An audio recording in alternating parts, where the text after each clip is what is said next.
Yo, what's going on, YouTube, and welcome back to Goal Line Hockey. It's your boy Kevin Forte, and today we are taking a look at the recap. Really, we're recapping the entire Eastern Conference Finals here in the 2024 Stanley Cup Playoffs. So the Florida Panthers will be advancing to the Stanley Cup Final for the second consecutive season, knocking off the New York Rangers this year. It was a really good series overall, and anybody that was expecting this to end in 4 or 5 games was kidding themselves. And to be honest with you, the only reason this game didn't go 7 games, Igor Shesterkin very closely made this go to 7, and we'll talk about that as we go through this series. So we're going to start off with Game 1. So Game 1, the Florida Panthers won in New York. And, actually, no, I'm wrong. I think the Rangers, if I remember correctly, it was 1-1, and then the Rangers made it 2-1 in Florida. And at that point, the Rangers had to be feeling pretty good about themselves, because at that point, you have to remember, they weren't even playing that well up to that point. Shesterkin really was standing on his head. And as we saw this series kind of go along, you could see where the gap was between these two teams. I was a little bit surprised in the sense that Bobrovsky, as good as he played well enough for the Panthers to win. He didn't play as well as I expected him to. Now, give credit where it's due to the Rangers. They played well. They scored goals in key moments in this series. But Bobrovsky left me wanting more, and I think going into the Cup final, he might want to do just a little bit more, and I think he expects more from himself. But I did want to point that out. I thought that was very interesting, because I kind of would have told you whoever has the better goalie in this series will win the series. And I was wrong. I really, Shesterkin was the better goalie. His team just didn't really show up, and that's what we're going to get to now. So from Game 3, from Game 4 and on, obviously the Panthers won those 3 consecutive games, winning the series in 6. But that's really where the tide shifted in this series, was in Game 5. And you could see the Florida Panthers, just the way they play, they were just able to be one step ahead of the Rangers. And I said this earlier in the series, was the Rangers had not seen a team yet through the first 2 rounds that was as fast, as physical, and the ability, even though the Rangers are extremely aggressive on the forecheck, the Florida Panthers, it was one of those things where the Panthers are so creative in getting the puck out of the zone. That was the one thing about the Panthers, I will say, especially in this round. It amazes me how good they are at getting the puck out. And I remember back in the day with the Islanders, right? The way to kind of counter the Islanders with their dump and chase was because the Islanders are fairly slow coming out of their zone, not the best at puck and stick handling. Teams were able to take advantage of that. It didn't matter for the Panthers. There was a barrage of pressure. There was always guys in their face, but the Panthers would kick the puck to somebody, or it would always end up coming out of the zone, and the Rangers would have to start over again. And that was something that was really something the Rangers hadn't seen yet through the playoffs so far. So it was one of those things I just don't think Laviolette and the Rangers really had an answer to. And once the Panthers really were able to get that into the series and incorporate it, that was kind of it. And that's kind of what we saw as this went along. The Rangers' power play really struggled, which I wasn't really expecting it to just crash the way it did.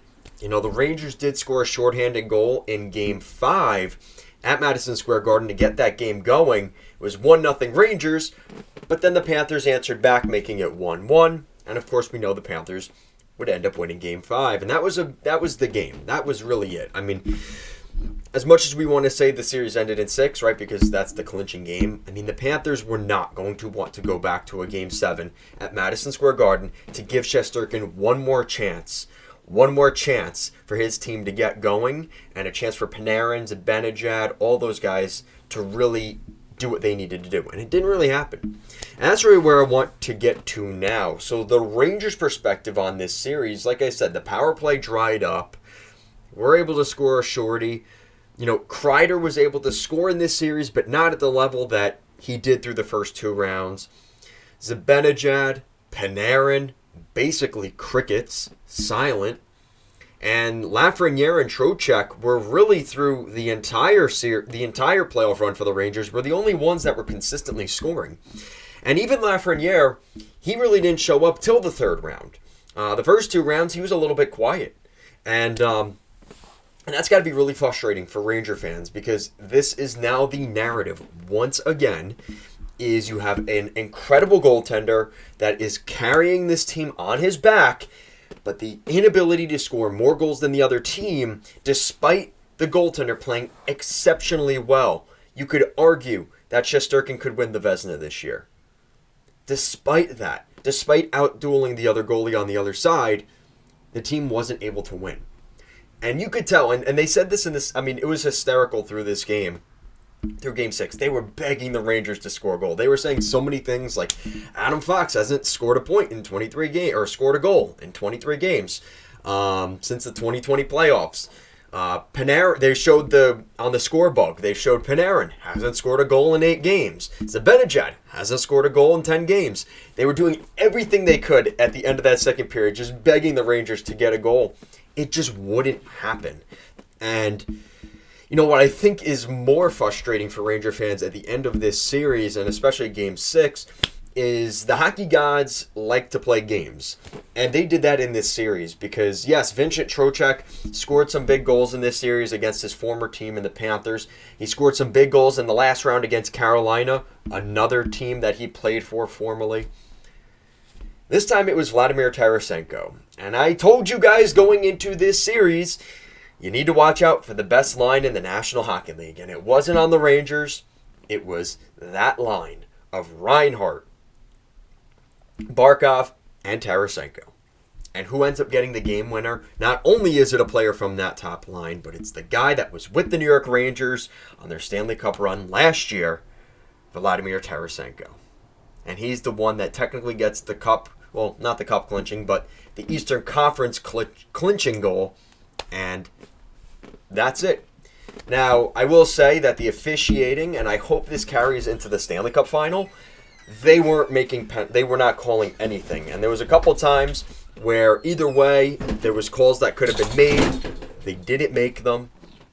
But I think that's what we want, right? As much as people will complain, it's one of those things. It's either they call too many penalties or they don't call enough. I just would like to see, I think most people would just like to see more consistency game to game, but I will say, the officiating didn't dictate who won this series, and I applaud them for that. Thank you, officials, for finally putting the whistle away. So with that said, it's one of those things where, it's not, the good news for the Rangers is Shesterkin's still there, he's healthy. They're going to have basically the same team. The only difference I think is going to be we're going to see Ryan Lindgren probably not come back, but that's okay because they have other good young defensemen like Braden Schneider who are going to continue to develop. They have, I think, Robertson. He's going to continue to develop. Up front, we might even see Brennan Ottman crack the lineup next season. So there's reasons to be excited for a Ranger fan. It's not the end by any means. This team will be back. I can guarantee that. But the narrative now, once again, just like the Lundqvist era, the goaltender is carrying the team on his back, and the team in front of him isn't showing up. There's only so much Lundqvist or Shesterkin could do. You need to find ways. You need to be complementary. That's the difference. Like I said this at the beginning of both of the conference finals, is I usually compare the teams head-to-head, defense, goaltending, offense. At this point, if you have any deficiency in any of those, you don't get this far, or you're not going to get any further than that. And the Rangers' power play completely dried up, and they weren't getting scoring from the top guys. And that happened during the Rick Nash era. That happened during the Callahan era. I just remember all these eras of the New York Rangers recently. It was all on the goalie. They need to get that complementary team to just come together, and it hasn't happened. So like I said, this is the Florida Panthers run. This is their time. Between last year, this year, probably next year too. After that, unless Carolina finds a way to get things going in the East, it's probably the Rangers' chance. And that's the thing. Like, I just don't see a situation where there are a lot of teams in the Eastern Conference that are better than the Rangers. They will be back. And everyone's going to sit here and say the President's Trophy curse and this and that. Only one team wins the Stanley Cup. 16 teams make the playoffs. If every year the President's Trophy team won, that would be, I think, more concerning and less of a... It's kind of an indictment on the Stanley Cup playoffs, right? That's like the NBA, right? It's everybody you expect to win wins. That doesn't work in the NHL. And like I said, this was the concern I had, was the Panthers are just like Dallas in the West going into the playoffs. That is just a pain in the ass team to play against. And not only for 1 or 2 games. It is a 7-game series potentially. Just the grind and the wear and tear. The Florida Panthers have that ability to do what they need to do to win. And they saw the Vegas Golden Knights lift the Stanley Cup while they were sitting in the locker room, pulling the tape off their socks. They remember. That's a fresh burn inside of them. And I think they knew that going into this year's playoffs. So let me know what you guys think down below. We'll probably do a full video on the Rangers at some point later this week. I want them to do their locker clean out. Just get an idea, get a feel for how things look for the Rangers going into next year. Like I said, they will be back. Congratulations to the Florida Panthers on getting back to the Stanley Cup Final. Let's see if they can finish the job this time in 2024. Guys, thank you so much for watching, and I'll see you again next time.